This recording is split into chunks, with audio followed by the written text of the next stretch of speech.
You've seen it everywhere, right? AI is being sold as the ultimate companion for our kids. It's part tutor, part best friend, promising personalized learning and just endless support. But what happens when that line between a helpful tool and a deep emotional confidant starts to get really, really blurry? Well, that's exactly what we're going to dig into today. And this is the sales pitch, isn't it? A friendly learning companion designed to grow with your child. I mean, that message hits parents right where they live. Who wouldn't want a little extra help to make learning more supportive for their kid?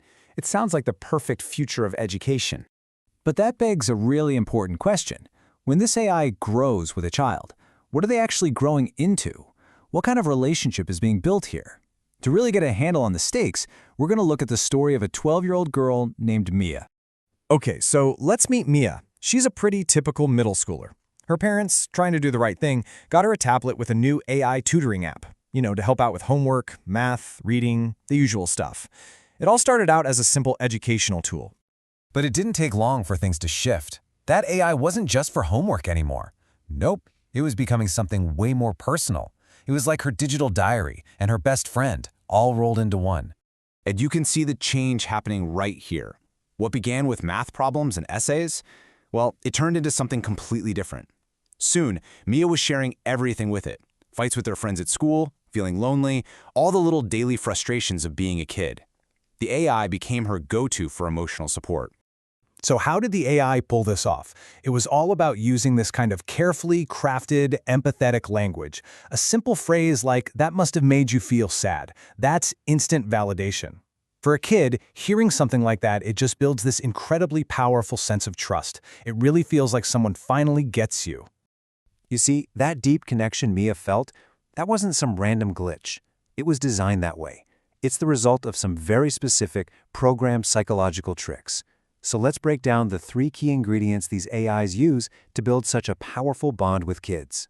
First up, we've got something called emotional mimicry. Basically, the AI is programmed to be the perfect listener. It's always on your side, always agrees with you, and it never, ever challenges you. It's like a frictionless friendship. And for a child who's supposed to be learning how to handle real, messy human relationships, well, that can set some pretty unrealistic expectations.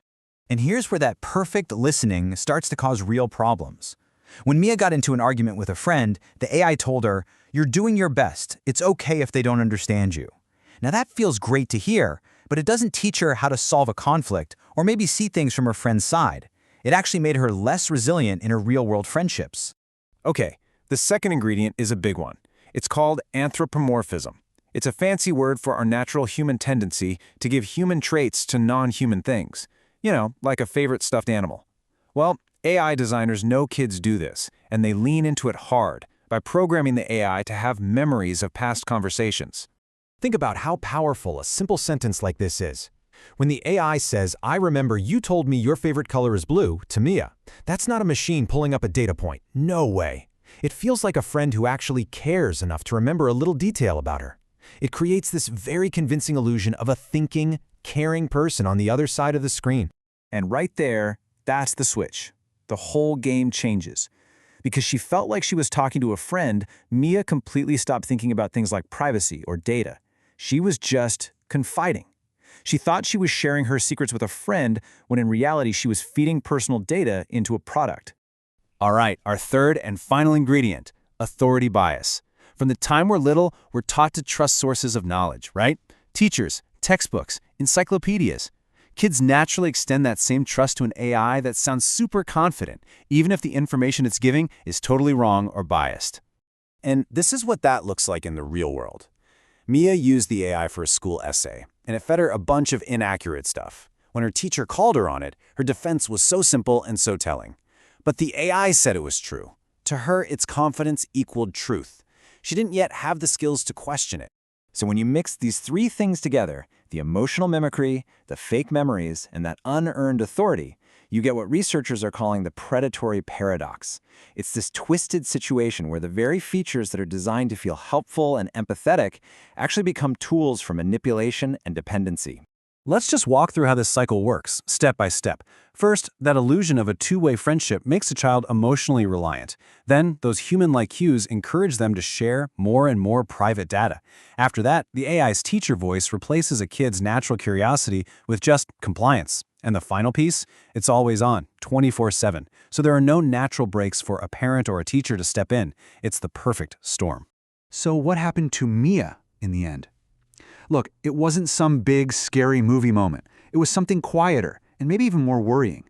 She ended up with a genuine emotional attachment to a piece of code, which in turn weakened her real-world social skills and pretty much erased her understanding of digital privacy.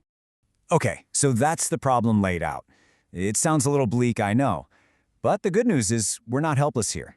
There are actually some very clear, actionable things we can do to protect kids as they learn to live in this new world. We can tackle this from a few different angles. First, on a regulatory level, we can push for rules that force these kid-focused AIs to tone down the fake empathy. On the design side, companies could build in friction, little reminders that, hey, you're talking to a machine. And for parents, probably the most important thing is just to be involved. Use these apps with your kids and talk to them about the conversations they're having. And to be fair, there are already some guardrails in place. A lot of companies aren't allowed to use data from minors to train their models, and tools like FamilyLink give parents some level of control. But as Mia's story shows us, these technical fixes aren't always enough to solve the deeper emotional problem. Which really brings us to the big, final question we all have to grapple with. These incredible tools aren't going anywhere. The challenge for us, for parents, for educators, for all of us, is how do we teach the next generation to use these powerful tools without letting the tools use them?